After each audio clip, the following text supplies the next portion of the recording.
our general obligation, to talk about the general obligation bond referendum. This is something that city council members and city staff have been working on for several months. This is something that we find to be very crucial to the future of our capital improvement program. And so now if I can get this to move forward, there we go.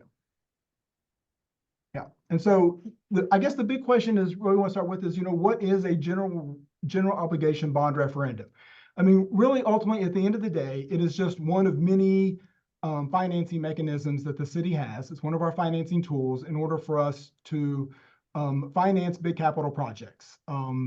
Every municipality, every local government across the country, our size, smaller, all the way down to the very smallest of units, use debt in some form or fashion to finance their capital needs. And so a general obligation bond is just one of many debt tools. And so you've got general obligation bonds, you've got limited obligation bonds, you've got installment debt, and each of those have it's a different mechanism for how we fund it. And so what the general obligation bond referendum is, it's really the primary source of funding for primary infrastructure projects. It allows us, which allows the cities, many organizations to keep pace with the expanding population needs, the demands we have for a growing city. For very costly programs, the GO bonds represent the most common funding method because it is the least expensive of the debt tools that is offered to us. And so the reason it's the least expensive is because it's secured by the full faith and credit of the city's taxing authority. So where some other debt is an installment debt or limited obligation debt is supported by collateral. So just like a mortgage, you have your house as collateral. All those other debt tools are supported by collateral. Well, our collateral is our taxing authority. And so that is, and those who buy bonds like that, because that is among the most secure of the debt instruments out there. And so there's a higher demand for it. And when there's a high demand for this kind of debt, that means we get lower interest rates. And so that is where we as the city benefit because this is the lowest interest cost to the organization. And so how a general obligation bond works, referendum works, is the voters have to vote on it. We can't just decide we're going to do a GO bond and do it without getting voter approval first. And so that is what the difference is from the other financing mechanisms we have. We can go for other debt because we have collateral. We can just go out there and work to get that that debt without having to get voter approval. But here on these that is a requirement. So our voters need to approve. They need to buy into what we are trying to finance. And another important thing is, debt is not. I know a lot of people think debt is a bad thing. So in my eyes, debt is a good thing, and especially it's a good thing when it is used properly. And so that is, we are by North Carolina general statutes. We are required to use our debt appropriately, and that means that we can only use debt to finance capital items, which are those things that have a useful life of several years versus the operating costs associated with operating those assets. And so some of the considerations we have is it's paid over time, and so you pay it over the course of the asset. And so what it is doing is, I call it intergenerational equity. So those who are going to benefit from the asset are actually paying for that asset. And in some regards, you're paying for over a shorter period of time, but the asset actually lasts a whole lot longer. And so for most of the debt that we have at the city, the longest period of time that we pay for it is over 20 years. But in many cases, we actually benefit from assets that last much longer than that. My office, for instance, is in a building that was built almost 60 years ago, and so we are getting great value. We tried to squeeze every bit of purpose out of the assets that we have. And so the one nice thing about a GO bond consideration for us is the fact that the city of Durham is a AAA rated organization. So we have the absolute highest credit rating in the country. And that is not just from one rating agency, that is from 3 of the top credit rating agencies, Standard & Poor's, Moody's, and Fitch. And so what we call it is it's the triple crown. So because of that, because of our good financial history, because we're a well-managed city, our credit rating is a AAA, which means that a GO bond debt is the absolute lowest cost interest mechanism out there for our taxpayers. One of the other reasons, and most people don't get excited about this, but me as an accountant actually gets excited about it, is the fact that unlike the other financing options which require collateral, the GO bond, like I mentioned before, does not require collateral. And so these are really good for projects that collateral is not a good thing. So it's hard to put, it's one thing to put City Hall up as collateral for a debt because someone can possess, can take ownership of City Hall. Not that would ever happen, but that is would be out there for our creditors to do if necessary. It's kind of hard to repossess a street or a sidewalk or a greenway or even a park. And so general obligation debt really is the absolute best mechanism for that. Now, I apologize for my next slide. Not this next slide. This is actually a good slide, and we're gonna hear a lot about this more. It's the referendum is split up into 2 bond orders, and so really what you do, it's broken up by purpose. And so we do that because the voters are given more flexibility in what they want. If they want one item over another, this gives them options. And so by law, we have to break them up by bond orders. And so we have broken this one up by streets and sidewalks and parks and recreation. And so when it goes to the voters, when you go into the voting booth, there will actually be 2 referendum items that you would be voting on. And one, the parks, $85 million, and then our streets and sidewalks is $150 million, which our folks from Parks and Public Works and Transportation will give you more idea of what those projects are. Just as some perspective of the bond referendum history that we've had here at the City of Durham, our most recent one was in 2019. We did $95 million for affordable housing. And so we just actually got through doing some of that financing. It was approved in 2019, but we just went after some of that debt here just recently. Before that, 2010, $20 million, a big one. And 20 years ago, 2005 was $110 million. So this is the biggest referendum that we have gone out for. But you also have to understand, 20 years ago, $110 million was a lot.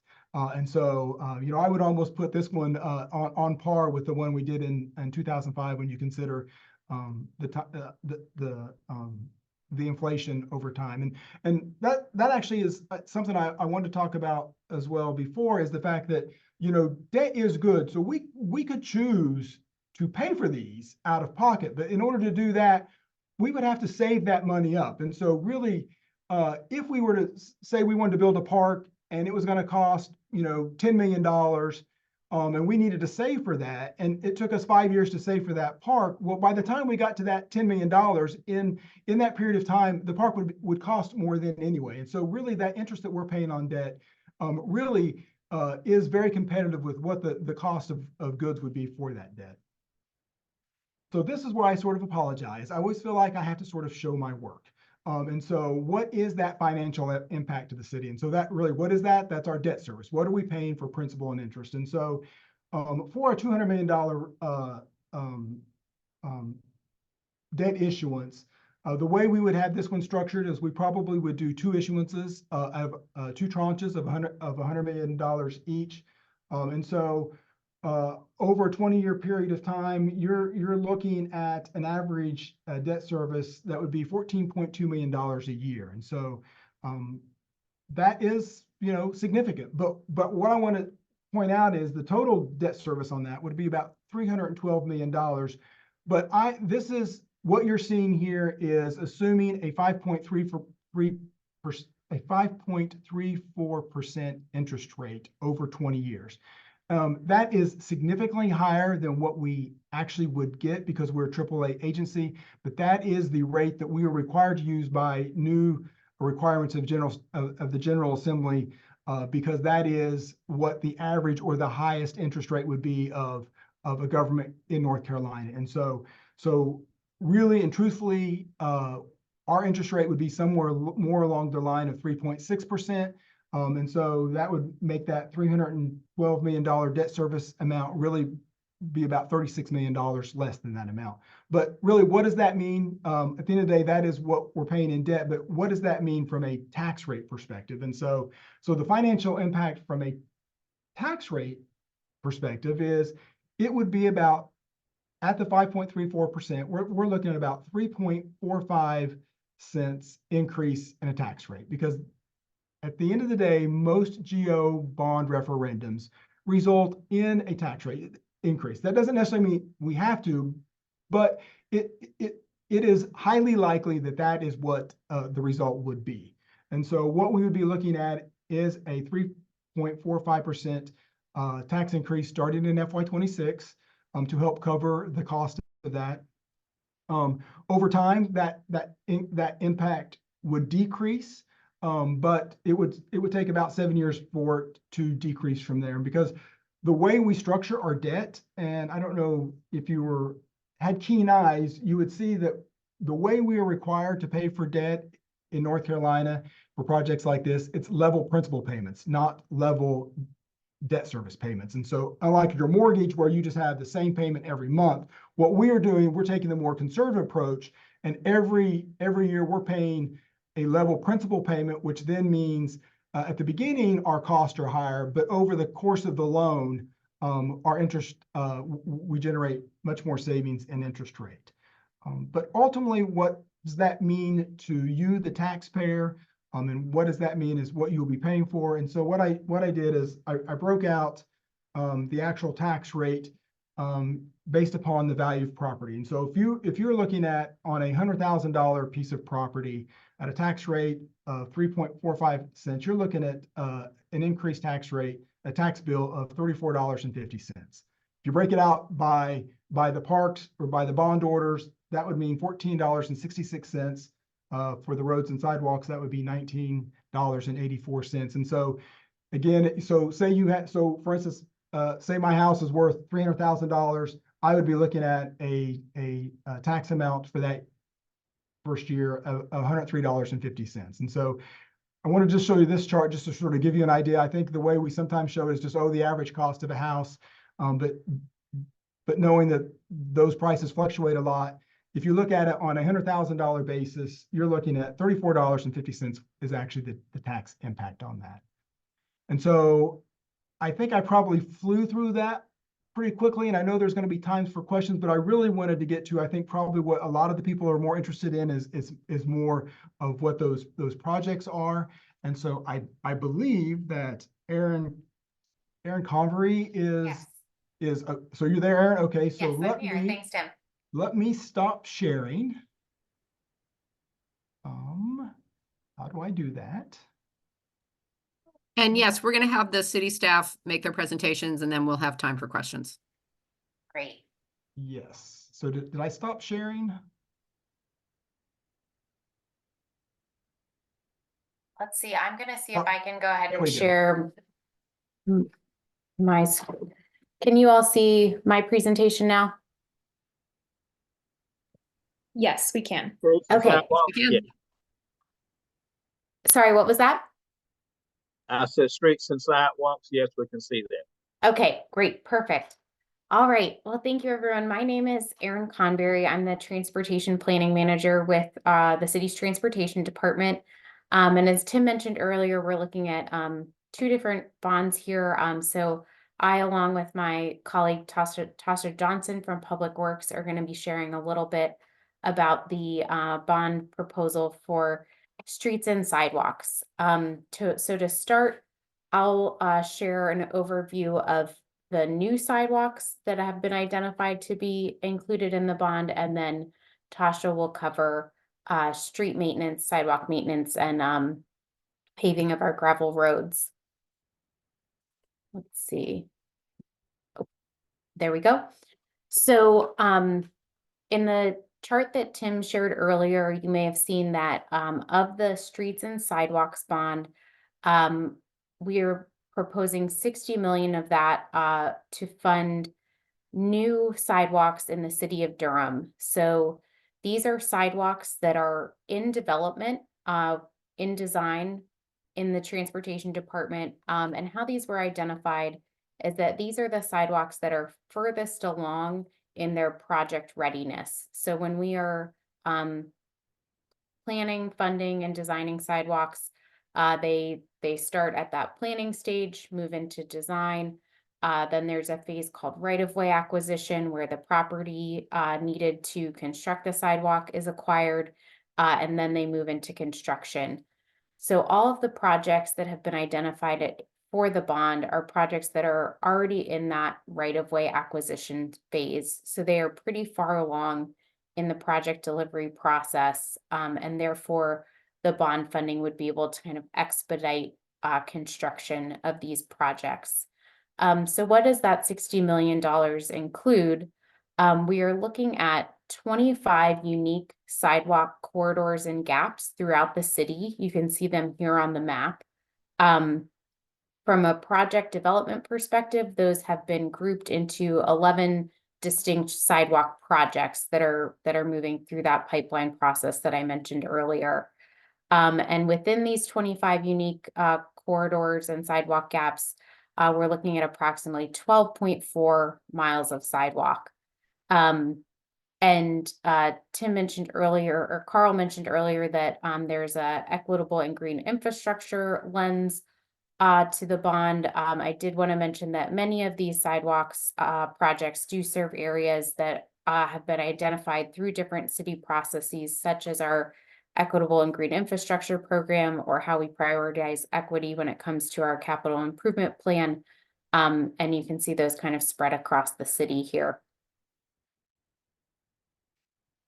I did want to share a little bit more about what goes into that, that 60 million. So, as I mentioned, all of these projects are already in the design process. We enter the design, and some portions of even right-of-way and acquisition are funded, and construction are funded, but we have done a lot of work to update our cost estimates on these projects and have identified that additional funding is needed to fully fund right-of-way acquisition and construction. So for those 11 projects, we're looking at a total of about 113 million. We have some existing federal and local funding that are already dedicated to the projects, and the shortfall there is about 62 million. So working with finance, that kind of shaped itself into the 60 million for the bond. The 2 million would be covered via other funding sources that we have available at the city. As far as what those updated cost estimates reflect, we're looking at the cost, not just of pouring concrete, but all the costs that go into actual completion of a sidewalk. So that includes things like paying for services to assist with right-of-way acquisition, the cost of actual right-of-way acquisition itself. We are seeing escalating construction costs. So when it does come to the actual pouring of the concrete, and then also funding to help assist with construction project management. And that helps us expedite these projects and move them quicker. So that is a very brief and high-level overview of what we are looking at for new sidewalks for this bond. And I'll pass it over to Tasha to talk about some of the maintenance elements of the sidewalks and streets bond. Hello, can you hear me? Yes. Okay, good. And I just wanted to go on camera long enough to say hello to everyone. And then I'm going to turn the camera back off and do a quick overview for the pavement repair work, the sidewalk work, as well as the unpaved roads project. But before I get into that, I also want to note that Public Works will be the delivery arm for these sidewalk projects, the new sidewalk construction. So in addition to the pavement maintenance and the sidewalk maintenance work that we'll be doing, we'll also be doing the new construction projects as well. So real quickly, there are some similarities between the three pots of money, the pavement and sidewalk repair and unpaved roads. Number one, there are lots of moving parts, and there will be lots of locations covered under each project. We will have maps and lists of the project locations available and listed on the city's bond webpage when that is made public. The sidewalk list is ready. We're going to do some refining of those locations, and we will have that list available. The unpaved roads list is ready, and we will have those locations and maps available as well. The streets locations are still under development. It will be later this summer before we have that work ready to publish, but as soon as those locations are known and defined, we will definitely make that available to the public. And before I go any further, also, I apologize. Clint Blackburn is here with me. Clint is over the contracting team in Public Works, and he will also be leading the delivery of these construction and maintenance projects as well. And he will chime in if I forget to share anything this evening. So back to the projects, the next overarching theme is the equity lens. So all the work within each one of these infrastructure scopes of work was developed through an equity lens. And the projects, the order in which we are assigning the dollars is to focus on areas of the community that have been historically underserved. And we are very proud of the work that we have done in that area and glad that we are able to have that methodology ready to use for these funds. And the next point is that, so I'll just go to the slides now. So the paving and the pavement repair. The city has nearly 800 miles of asphalt streets, and the network is growing. Over the last 10 years, the network has grown by over 80 miles. So when we say that the network is growing at 1 to 2% per year, it doesn't seem like a lot, but it is growing and increasing substantially. With that increase comes an increase in cost to maintain that network. So a study completed in 2021 established a need of $20 million annually to increase the condition of the city streets from the current average score of 69. And that's 69 out of 100 points on the rating scale. So the funds that we get here will help make a dent in that backlog, but it will not eradicate the need for future funding. What we are doing, and I think Tim alluded to it earlier, is that we are able to use current dollars at current prices and do some of that work now, as opposed to waiting to future years when the material costs are increasing annually across all the scopes of work that we deliver. The impact that we expect to have with this $30 million is approximately 100 miles of pavement repair and repaving work. The types of applications that you will see will be consistent with what we've done over the last 5 to 7 years as part of our pavement preservation program. We use a toolbox of types of preservation treatments that will include microsurfacing, crack sealing, some cape sealing or chip seal, and also some rejuvenation, in addition to the typical asphalt paving that people are used to seeing. So because we use that toolbox of treatments, we've been able to maintain our pavement condition despite the growth that we've seen in the network and the inability to fund at the level that we need to make any improvements in the overall pavement condition score. Next slide, if you will, Aaron. Sidewalk repair. So similar to paving, we've seen an increase in the number of miles of sidewalk maintained by the city as well. We currently maintain over 650 miles of sidewalk across the city, and a study completed in 2021 established a backlog repair need of $80 million. We've started tackling that over the last couple of years, but still much work is yet to be done.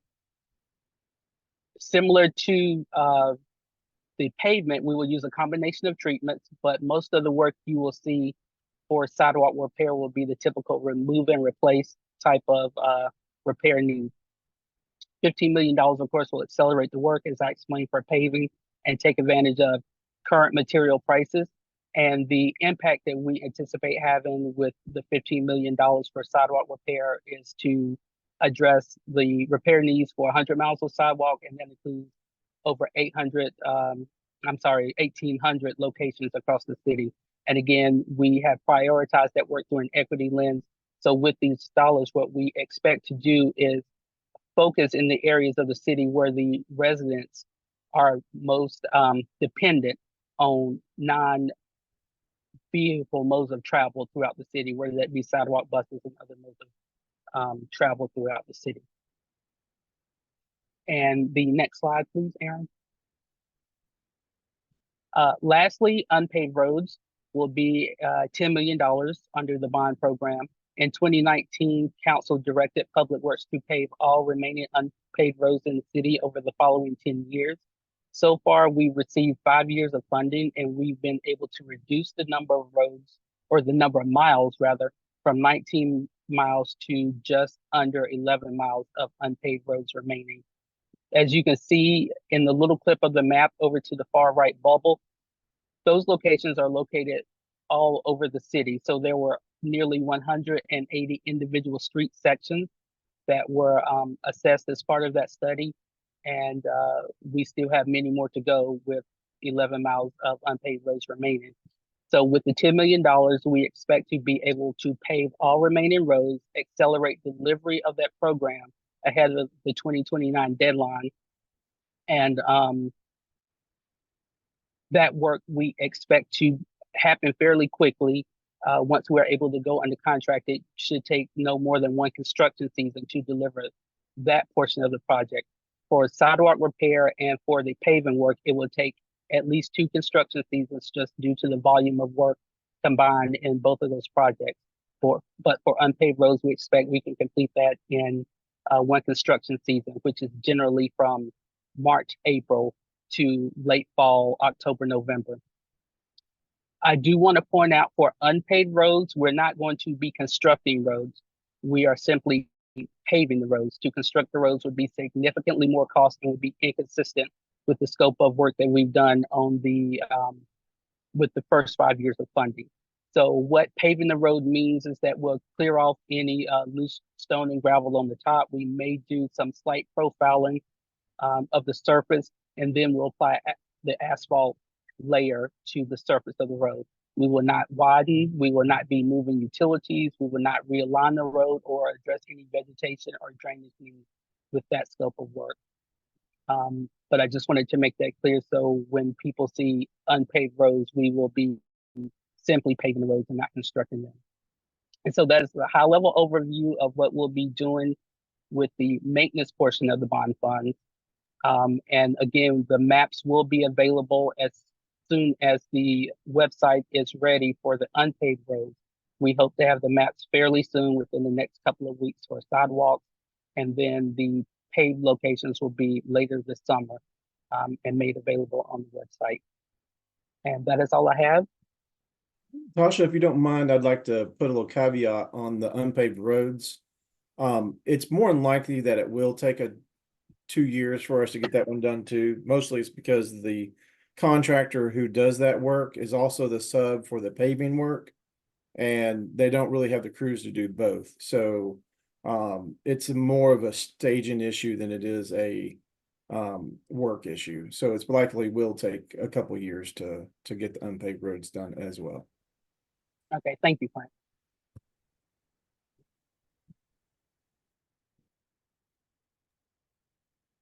Okay, well, I will go ahead and unshare my screen, and I believe I'm passing this over to Parks and Rec to talk about the Parks and Rec bond.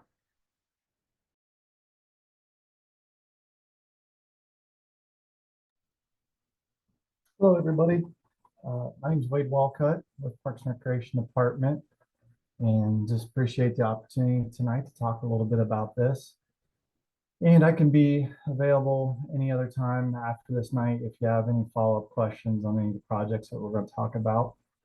And also going to say that we all know the different rules and roles of city staff and as it relates to bond issues. So we know that I'm not here to tell you to vote yes, no, or maybe for any of these projects, but there are no rules in here that talks about what level of excitement I can have about parks.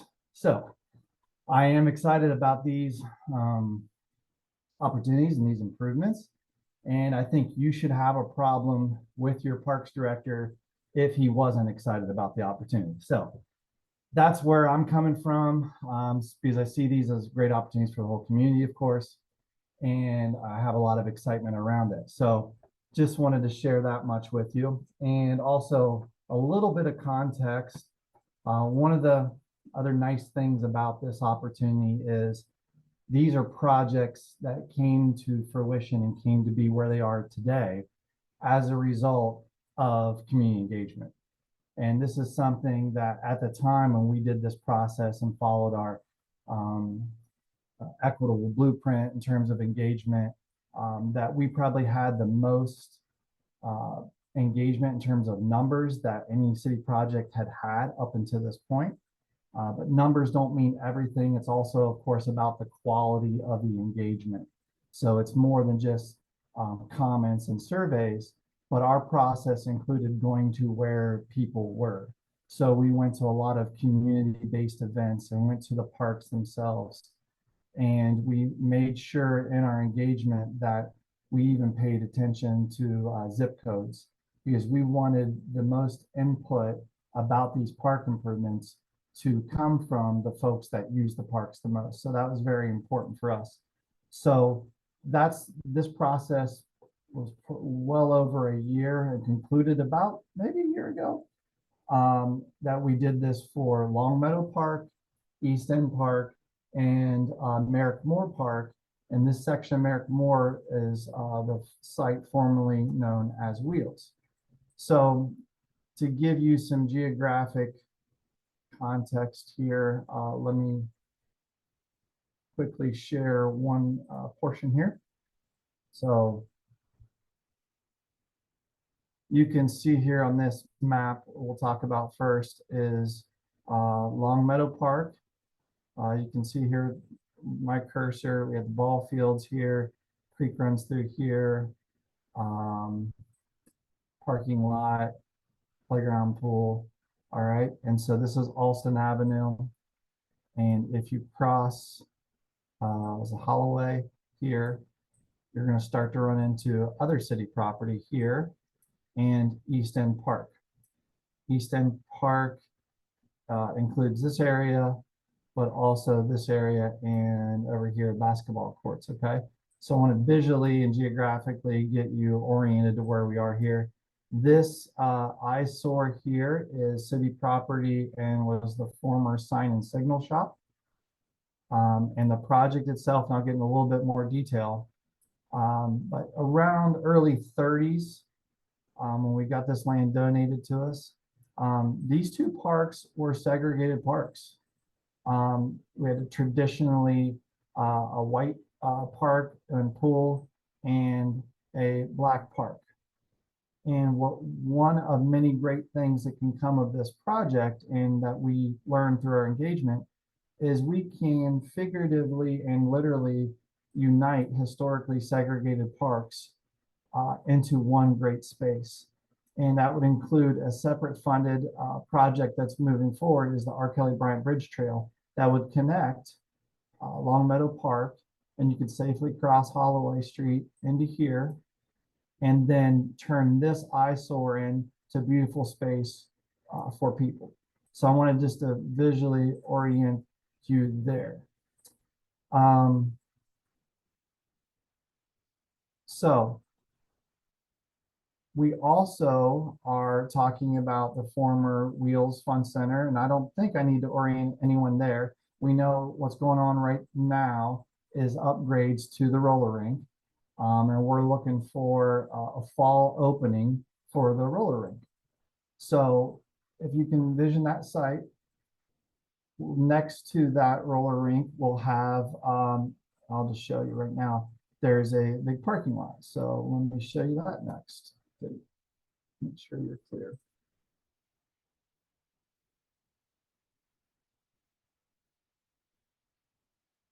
And I think you can see that now. So this, again, another orientation here. This is the roller rink that I mentioned is being redone completely inside right now. And so the rest, we have this area to work with. So what our process, and I'm going to start back with Long Meadow and East End, make sure everyone understands.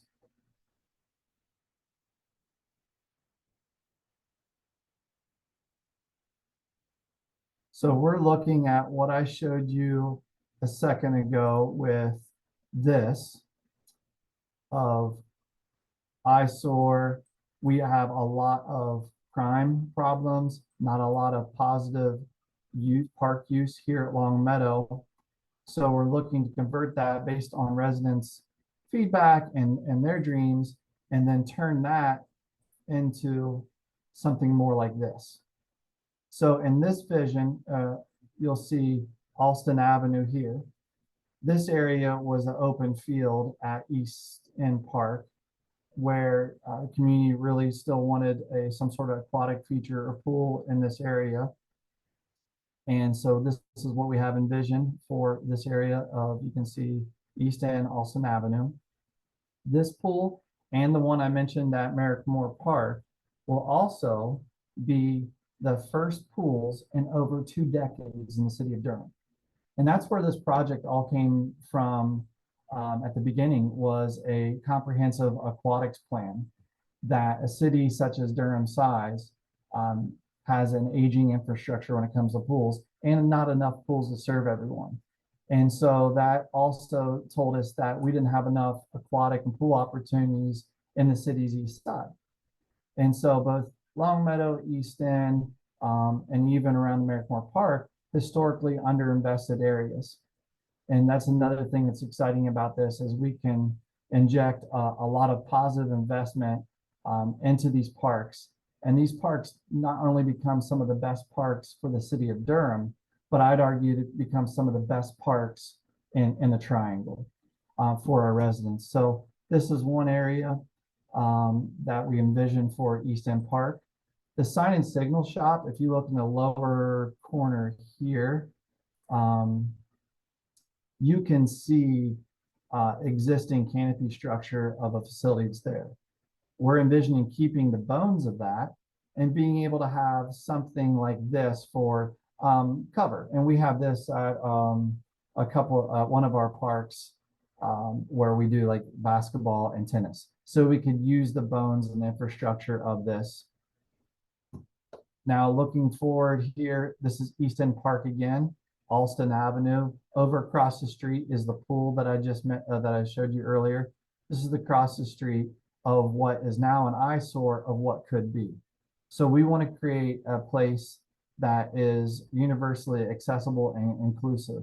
So all ages and all abilities have a place to build community, to gather, to create community, to improve health and wellness, and have fun, and have positive activities going on at these parks, and activate our neighborhood parks as vibrant spaces for real community.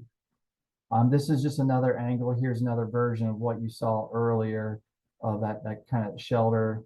This is our Kelly Bryant Bridge Trail that I mentioned would be coming through, connecting us from to Long Meadow.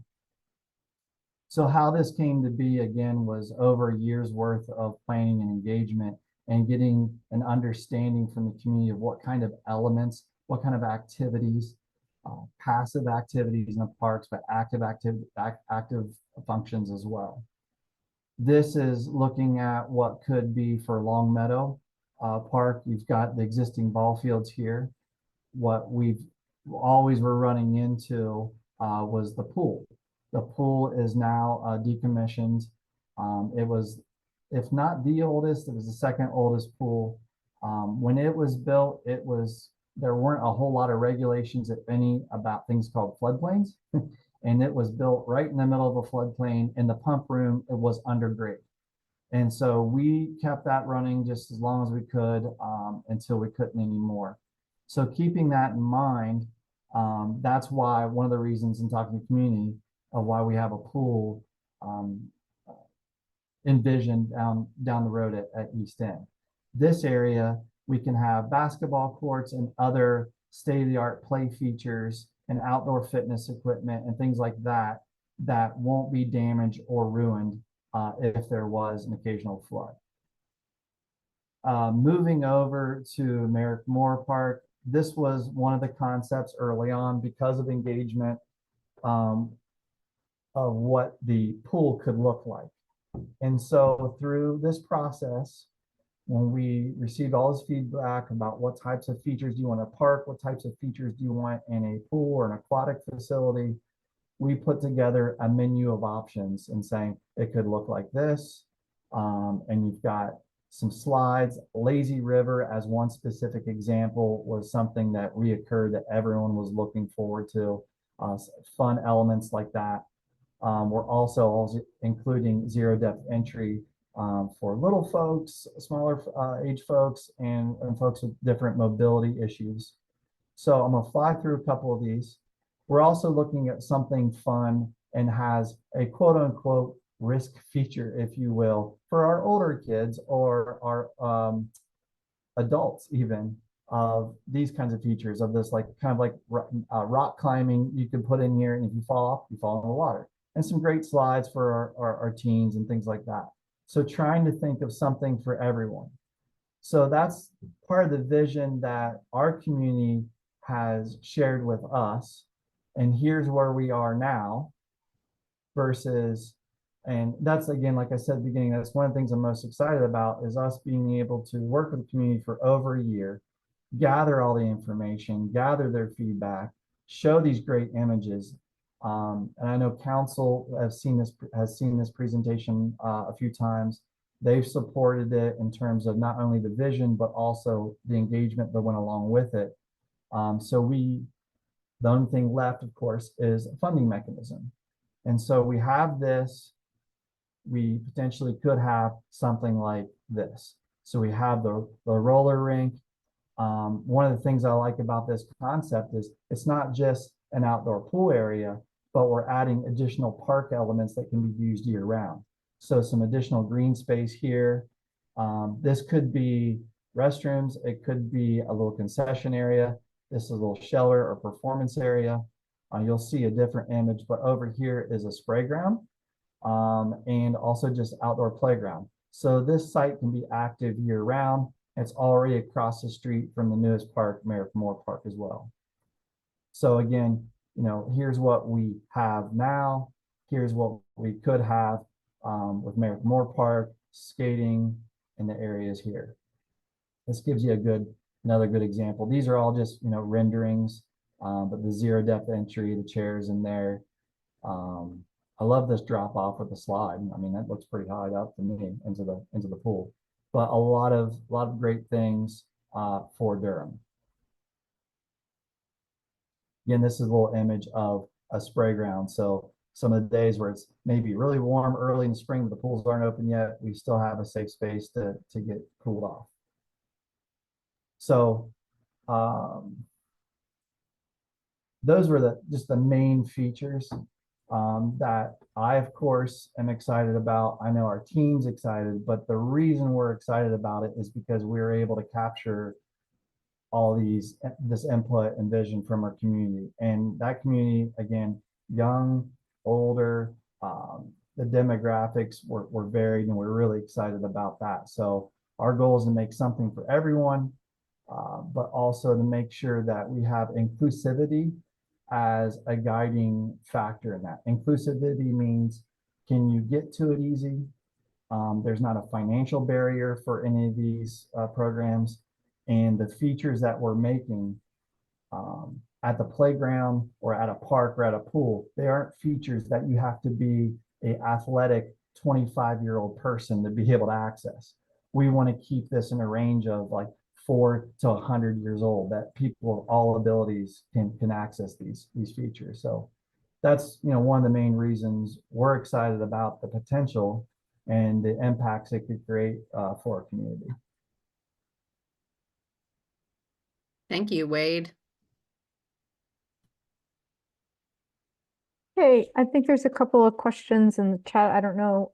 Really quickly, we're going to get to questions right after this. this is just me. So staff is here to answer questions and provide that kind of technical expertise. Councilmember Rist and I are here to basically say, yes, please vote for this bond. Obviously, there will be two bond orders, and I know the PA will be having an official vote on September 8th, if I'm not mistaken. And so this was really just an opportunity for staff, for folks who had questions, hadn't seen the projects yet. I think a lot of folks were engaged on the park splash and play. And so folks had seen some of that out in community in the last year and a half. But as council members, it is our job to go out into the community and say, we definitely need you to vote yes.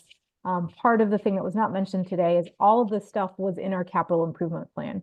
When we move these things out of our capital improvement plan, what it allows is other projects. So there's a lot of benefit. There's a lot of other projects that will get moved and funded more quickly because we've made capacity because of what's on the bond now. And so that's the other side of this, is that it's not just these projects that are going to be great for Durham. There's going to be a whole bunch of other projects that are going to be able to be done much more quickly because of that. And so I'm just seeing in the chat that Anne is saying yes, September 8th at 4 p.m. That is when the People's Alliance will be doing the endorsement meeting for the bond really quick. I can't answer the one question from Jamie, which is around Long Meadow and East End. Yes, the pool in Long Meadow will close because it's in a floodplain, but there will be a pool in East End. So that's part of the whole vision, is reconnecting these parks that have been segregated and putting another really important amenity, which is a pool. So it's that community will still benefit from a pool. It will just be in a different location because it will no longer be in a floodplain, which is a constant issue right now with the Long Meadow Park pool. So that one I could answer. And then there's another question around the pre-regulatory. I'm assuming this is around the lead and other issues in the soil there.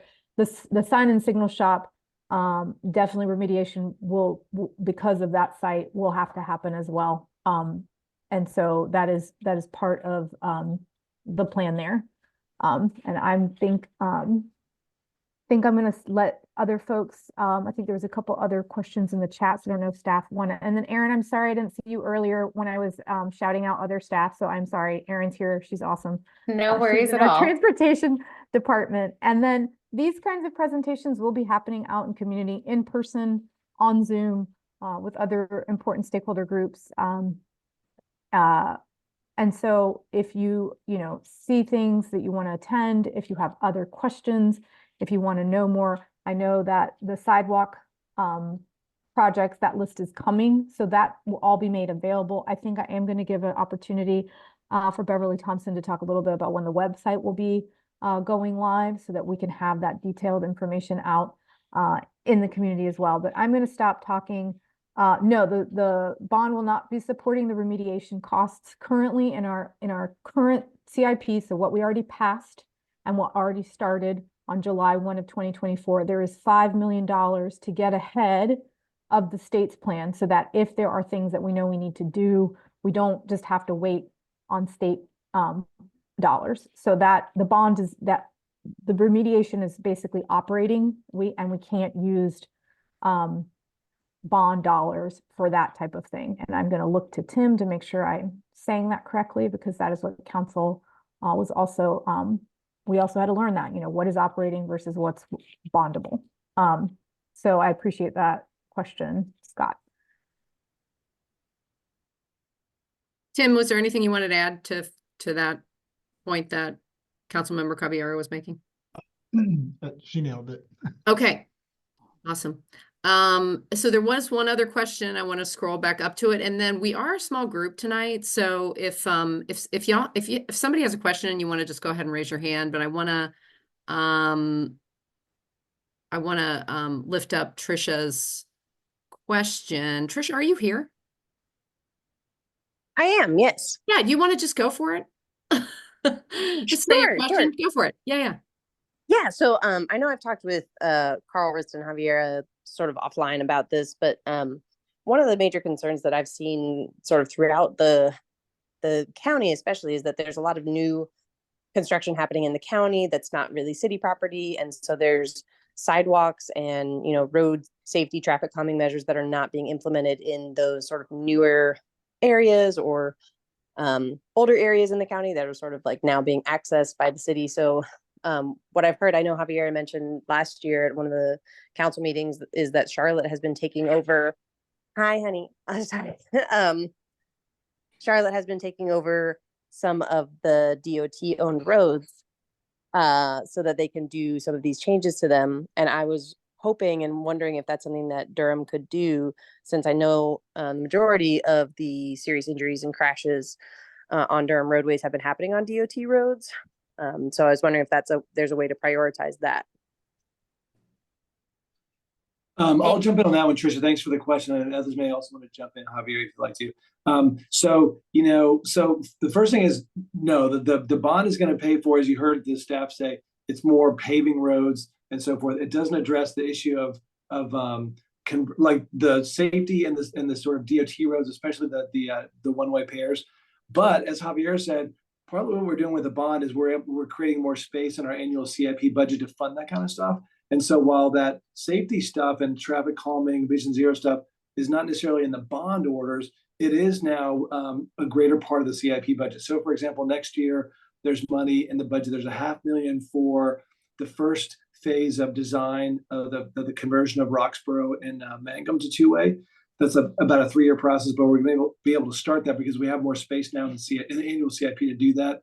There's also, as I understand, money in next year's budget as well for some of the initial design and feasibility analysis of the two-way conversion of Duke and Gregson. So it's all like it's creating more resources to do more good things for citizens of Durham. And so it's all included, some of it in the bond stuff, some of it in the annual CIP, but we're definitely addressing that. And we share your concern about some of those DOT corridors are some of our most dangerous places. So we need to address that and get to our Vision Zero goal of no deaths from pedestrians or bikers or drivers on our roads. So thank you, Tricia.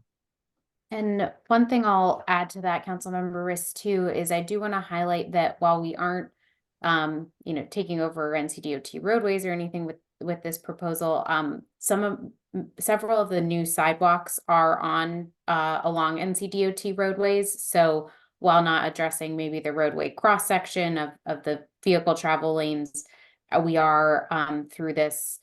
Have the ability to add safer pedestrian facilities, improve bus stops, curb ramps, things like that, even along NCDOT owned roadways. So like Duke, Hillsborough, Holloway are just a couple examples of those that are in the proposed package and are on NCDOT streets. So just wanted to mention that as well.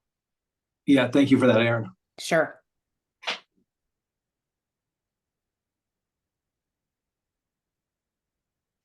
Does anyone else have any questions? I have a question. Couldn't find a raise hand. Yeah, I'm sorry I didn't see if your hand's raised. Go for it, Andrew. Great, thank you.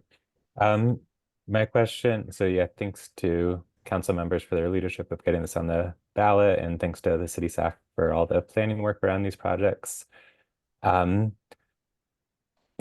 forbid if the bonds do not pass, does the CIP stay as it is, or and the bond projects will kind of be put on hold until there's further funding, or will the bond projects be kind of potentially offset what's in the CIP of this most recent budget? Would you like me to answer that? I can answer that. Yeah, Tim, I was hoping Tim would jump in on that one. Yeah, it's a good question. Probably not. Probably not super easy to answer. 16.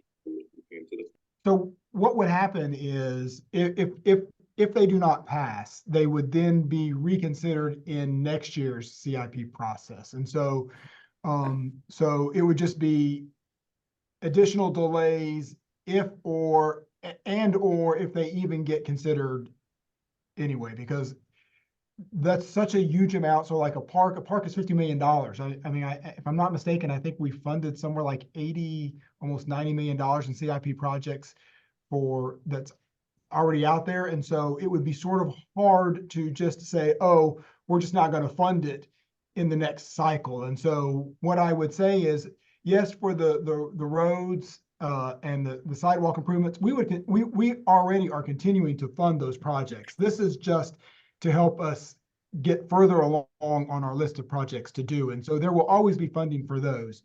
It's a tougher question for the parks. They would get thrown back in the mix with all of the other projects, and they would have to compete with the other projects and go through those evaluations. And so I would anticipate that they would still be out there. It just may not be that they would get funded next year. We would have to find an alternative funding source for that. As you said earlier, Tim, also probably would just take longer too, right? Well, and I just want to, which is why the bond's going to pass, because everyone here is going to work really diligently to make sure that it does pass. And then I do want to remind folks, when the county put up the bonds for Durham Tech and schools and Museum of Life and Science, that would have been 2022. I think they got over, I think it was 75 to 80% approval. And then in 2019, when we put up our affordable housing bond, we had 76 voter approval on the affordable housing bond. So I'm just naming those percentages because I think we have a good history of real great voter interaction with our bonds, and it's really up to the folks who've been promoting our parks, who've been promoting our green spaces, who've been promoting bike and ped infrastructure to really. You also need to be a cheerleader for this bond and encourage your residents of Durham to vote yes. And it's a big year. It is a presidential election year.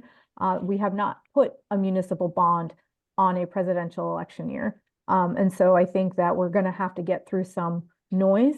And so that's why, urging everyone who really, really cares about this to have as many conversations. You will see a full-on campaign with yard signs and everything else, just like you would see for an elected official, as you've seen in other bond campaigns. And so it will be very similar to that. And again, everyone who's a staff person, your elected leaders, we're all eager to answer questions. Obviously, council members are the big cheerleaders around this. We are the ones who can say, yes, you please vote for this. And you can do that as well. If you've joined and you're a Durham resident, you can also be that great cheerleader that we need and say, yes, please vote for these bonds. I think that, we hear this often. Durham has gotten to be a very expensive place. I think that it's important to show that we can still have beautiful, open, free, right? Our parks are free spaces that everyone can really enjoy. And I would just like to reiterate that if it does not pass and we continue to go on with these projects, we're choosing the more expensive way to finance these projects. And so this really is the most cost-effective way to do it. And so if we want these and we want these projects to move forward, then we're going to use a more expensive debt instrument to do it. And it's going to take longer, which means the cost of that project is going to cost more to boot. So we are going to talk about advocacy in just a minute. First, I want everyone to think about how excited you are that Wheels is reopening from a scale of 1 to 10, 1 being, doesn't change my life at all, Anne, to 10, I'm out of my freaking mind. And you can put that number in the chat. My number's 10.